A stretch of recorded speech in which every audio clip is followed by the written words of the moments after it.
पाठाचं नाव आहे सत्यनिष्ठा. लेखक आहे विनोबा भावे.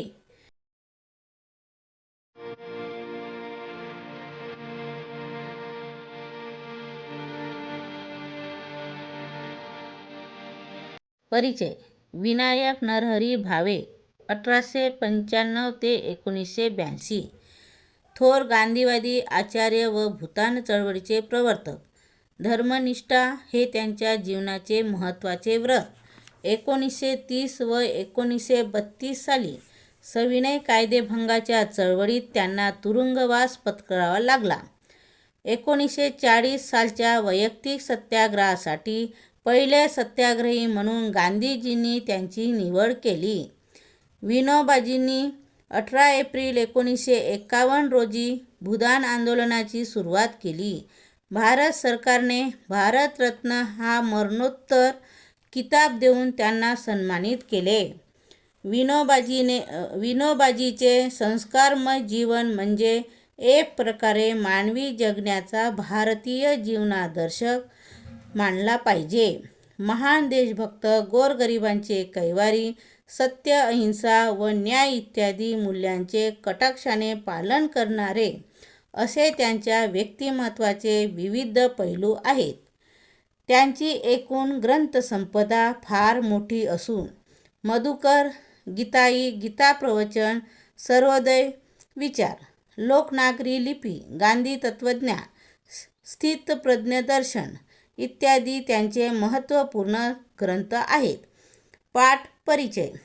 प्रस्तुत लेखातून लेखकाने समाज वास्तवावर प्रकाश टाकण्याचा प्रयत्न केला आहे. साहित्यिकाचा खरा गुण सत्यनिष्ठा असला पाहिजे. माणसाला अनुभव आणि वाणीचा स्पर्श असला पाहिजे. सत्य सांगण्याची हिंमत मनुष्यात असावी, असा आशावाद व्यक्त केला आहे. पाठाचा सारांश. लेखक विनोबा भावे साहित्यिकांविषयी बोलताना म्हणतात की भूदान आंदोलनामध्ये जी गुप्त स्मृती आहे ती साहित्यिकांना सहज मिळाली आहे. मैथिली शरण गुप्त यांच्या कवितांच्या संग्रहात भूदानावर आधारित काही कविता आहे. साहित्यिकांना एकत्र बोलावून काही सांगावे असे मी मुद्दाम योजले नव्हते. आपण जे पुण्यकर्म करतो त्यांचा सुगंध पसरतोच. हा सुगंध पसरल्यावर भ्रमर आपोआपच येतात. मी स्वतःला साहित्यप्रेमी मानतो. जगातले बरेचसे साहित्य वाचण्याची संधी मला प्राप्त झाली आहे. त्यामुळे माझ्यात रसग्रहण करण्याची क्षमता प्राप्त झाली आहे. साहित्यिकांमध्ये अनेक गुण असले तरी ज्या गुणाशिवाय त्यांना साहित्यिकच म्हणता येणार नाही तो गुण म्हणजे सत्यनिष्ठा होय. सज्जन असो की दुर्जन असो तो खरा असावा. खरा सज्जन असला तर दुधात साखर पडली आणि दुर्जन असला तर आतून बाहेरून खरा. दुर्जन असला म्हणजे जीवनाच्या शाळेत त्याला शिक्षण मिळेल. जीवनाच्या शाळेत अनुभव हे मिळतच असता. हीच या शाळेची खुबी असते. सन्मार्गाने वागा की कुमार्गाने वागा, जीवनात साहित्याची निर्मिती होतेच.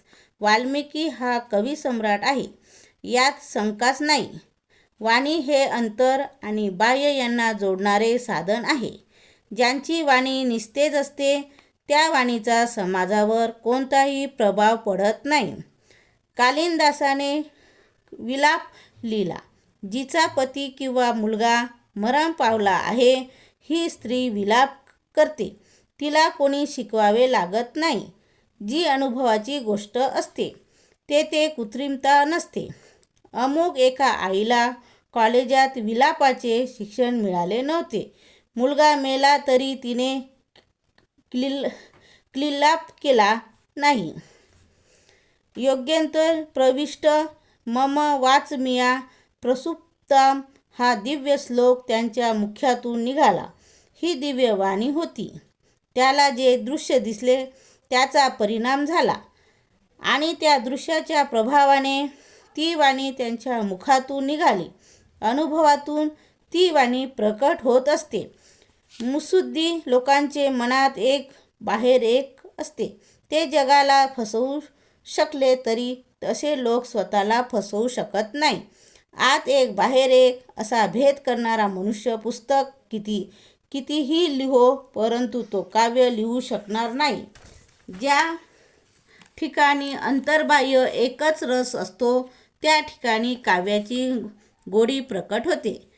म्हणून वाईट असला तरी तो खरा असावा.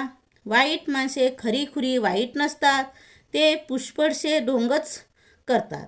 गीतेत म्हटले आहे, मध्ये तिष्ठन्ति राजसा. हा रजोगुण आहे. प्रयत्नपूर्वक तो जागच्या जागीच बसून राहतो. पोशाख करतील तो नकली करतात. एखादा खेळवट माणूस येतो आणि म्हणतो, बाबाजी तुमच्या दर्शनाने मला फार आनंद झाला. किती बरं वाटतं. ते ऐकून किती सरळ असतात ते लोक आणि हे लांबलचक मानपत्र देतात. संस्कृतातले शब्द हुडकून त्यात ते भरतात. अलीकडे सर्वत्र असा दांभिकपणा दिसून येतो. प्रत्यक्ष वाईट वागण्यापेक्षा त्या वाईटावर झाकण घालणे आणि वाईट आहे. तुम्ही जर डॉक्टरापासून रोग लपवाल तर तो तुम्हाला काय मदत करेल? डॉक्टराजवळ मन उघडे केले पाहिजे, त्याचप्रमाणे ईश्वराजवळही अंतःकरण खुले केले पाहिजे. सूरदास म्हणतात, मोह श्याम कोण कुटील खल कामी. आपल्या मनात पुष्कळ दुर्गुण भरले असूनही लोक आपल्याला साधू साधू म्हणतात आणि जसजसे लोक साधू म्हणतात तसतसा आपल्या मनात दंभ अधिक भरू लागतो. म्हणून शेवटी त्याने देवासमोर आपले अंतःकरण मोकळे केले. घराला आग लागल्यानंतरही काय गार आहे असे म्हणत बसाल तर चालेल का? मनामध्ये विकार आहे, पाप आहे, मलिनता आहे, तरीही लोक मला चांगला म्हणतात. सर्व पाप, विकार, मलिनता एकदाची प्रकट होऊन जाईल तर माणूस हा खरा सज्जन निश्चितच बनेल. अतिसज्जन आणि अतिदुर्जन याचे संमेलन होत असते. काही लोक आपल्या मनातील भाव प्रकट करीत नाही. ही वाणीचीच चोरी आहे. सारे अर्थ वाणीतून निघतात. म्हणून ज्याने वाणीची चोरी केली त्याने जगातल्या सर्व प्रकारच्या चोऱ्या केल्या. परमेश्वराजवळ अंतःकरण मोकळे केले पाहिजे. हा परमेश्वर दुसरा कोणी नसून सारी जगताच परमेश्वर आहे. पाप पुण्य जे काय असेल ते सर्व उघडे करून दाखविले पाहिजे. जी गोष्ट मला पटली परंतु तुमच्या मनाला पटली नाही, तिच्यावर मी कविता लिहू शकणार नाही. कवी दुसरा कोणाच्या सांगण्यावरून कविता लिहित नसतो. तो स्वयंभू आणि स्वतंत्र असतो. महाभारतात जेव्हा युद्धाचा प्रसंग आला तेव्हा धर्मराज म्हणाले, मला युद्ध नको आहे. आमचा हक्क सोडायला आम्ही तयार आहोत. आमची पहिली मागणी संबंध राज्य मिळावे ही होती. दुसरी मागणी अर्धराज्य मिळावे ही होती. आता माझी फक्त 5 गावाची मागणी आहे. श्रीकृष्ण विरोधी पक्षाकडे जाऊन त्यांना म्हणाले, तुमच्याजवळ 5 लाख गावे आहे, त्यातील फक्त 5 गावे पांडवांना द्या. त्यावर दुर्योधन म्हणाला, 5 गावे तर सोडाच, परंतु सुईच्या टोकावर मावेल इतकी जमीन देखील पांडवांना हक्क म्हणून मी देणार नाही. हक्क न सांगता भिक्षा मागणार असतील तर देईन. यावरून त्याच्यात युद्ध झाले. विनोबा भावे म्हणतात की आज मी लोकांजवळ माझ्या गरिबांचा हक्क मागतो आहे. जमीन सारी ईश्वराची आहे असे आपण समजावतो. स्वतःला मी दरिद्री नारायणाचा प्रतिनिधी समजतो. लोक मला जमीन देतात, चांगला भाव मनात ठेवून देतात, परंतु एवढ्याने मी तृप्त होत नाही. ते म्हणतात, चांगली जमीन द्या की पडीत जमीन द्या, परंतु मला 6वा हिस्सा द्या. गरिबांना ते म्हणतात, तुम्हाला देता येईल तितकी द्या. श्रीमंताला म्हणतात, तुमच्याजवळ थोडी ठेवून बाकी सगळी द्या. केवळ लाकडाने यज्ञ होत नाही, तर यज्ञाला तूपही पाहिजे. चांगली जमीन हे तूप आहे आणि वाईट जमीन ही लाकडे आहेत. मी दरिद्री नारायणाचा प्रतिनिधी आहे. लेखक विनोबा भावे पुढे म्हणतात की या युगात आंधळ्यांनाही दान दिले आहे. तो आंधळा नामचरण ज्या गावी मला फार थोडी जमीन मिळाली त्या गावी तो रात्री बैलगाडीतून आला आणि दान देऊन गेला. आमची मंडळी झोपली होती. त्यांना उठवून त्याने दान दिले. ती म्हटले, तो आंधळा नसून प्रत्यक्ष परमेश्वर होता. त्याला आंधळा म्हणणारा खरोखरच आंधळा आहे. अशा कितीतरी घटना आहे. रवींद्रनाथ टागोर यांना एकदा गांधीजी म्हणाले, आपणास स्मृती होत असेल तर पंजाबमधल्या हत्याकांडावर एखादे काव्य लिहा. त्यावर रवींद्रनाथ म्हणाले, मला स्मृती होत नाही, कारण तेथे लोक शरण गेले. त्यांची मान वाकली होती.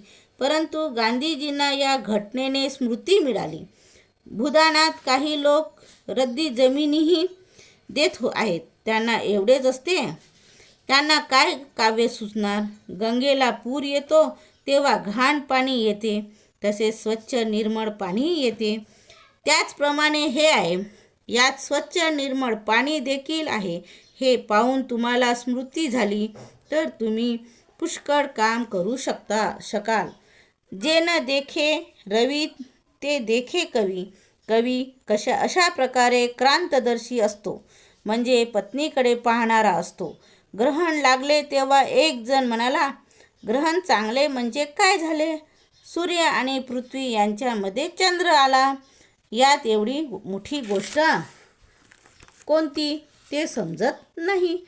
त्यावर विनोबाजी म्हणतात, तू या नदीत बुडून मेलास तरी काय बिघडले? तुझे नाक आणि आकाश यांच्यामध्ये पाणी आले इतकेच, मग हा एवढा ओरडतोस? ग्रहणासारखी घटना जेव्हा घडते तेव्हा चिंतनाला संधी मिळते. सूर्याचा प्रकाश मंद होऊ लागतो. ही विचार करण्यासारखी गोष्ट आहे. खग्रास ग्रहण लागते तेव्हा जगातले शास्त्रज्ञ धावून जातात. त्यांना ती घटना मोठी वाटते. जे ज्ञानी नाही त्यांना त्यात विशेष रस वाटत नाही. सूर्य अस्ताला चालला आहे आणि तिकडे आम्ही मोज मजा करतो, फुटबॉल खेळतो. वास्तविक ती घटना ध्यान करण्याची असते. लेखक म्हणतात, मला जेलमध्ये असताना बादशहासारखे आनंद होतो. एकदा जेलरने त्याला म्हटले, तुम्हाला येथे काही दुःख होतात दिसत नाही. त्यावर ते म्हणाले, हा जेल मला नवीन नाही. हाच एक जेल आहे असे थोडेच आहे. शरीर हाही एक जेल आहे. त्यात आनंद आहे, पण या जेलमध्ये दुःख आहे. त्याने कोणते म्हटले? तेव्हा ते म्हणाले, येथे चारी बाजूला भिंती उभ्या आहेत, त्यामुळे मला सूर्योदय आणि सूर्यास्त दिसत नाही. एवढेच मला दुःख आहे. एखाद्या शहरावर बॉम्ब पाडला आणि सर्व शहर बेचिराख झाले. मिलिटरीने लोक तिकडे धावून आले आणि म्हणू लागले, फार नुकसान झाले नाही, फक्त 10% नुकसान झाले. असे गणिताच्या भाषेत जेथे बोलले जाते तेथे असेच व्हायचे. एखाद्या घरवाल्याला म्हणाला 10तला फक्त एकच मेला, 9 तर जिवंत आहे. मग 10% हानीबद्दल एवढा शोक कसला? तर तो काय म्हणेल? घडलेली घटना ज्याला सामान्य वाटते त्याला स्मृती येणार नाहीत. चारही बाजूला करुणा आणि आनंद भरलेला असूनही त्या करुणेचे आणि आनंदाचे ज्याला मन भान नसते त्याला काव्य स्फुरणार नाही. दुःखाची आणि आनंदाची अनुभूती जेव्हा येईल तेव्हाच सहयोग मिळेल. सत्यनिष्ठा ज्याने वाणीचा उपयोग केला त्याने लाखो एकरापेक्षाही अधिक दान दिले असे म्हटले जाईल.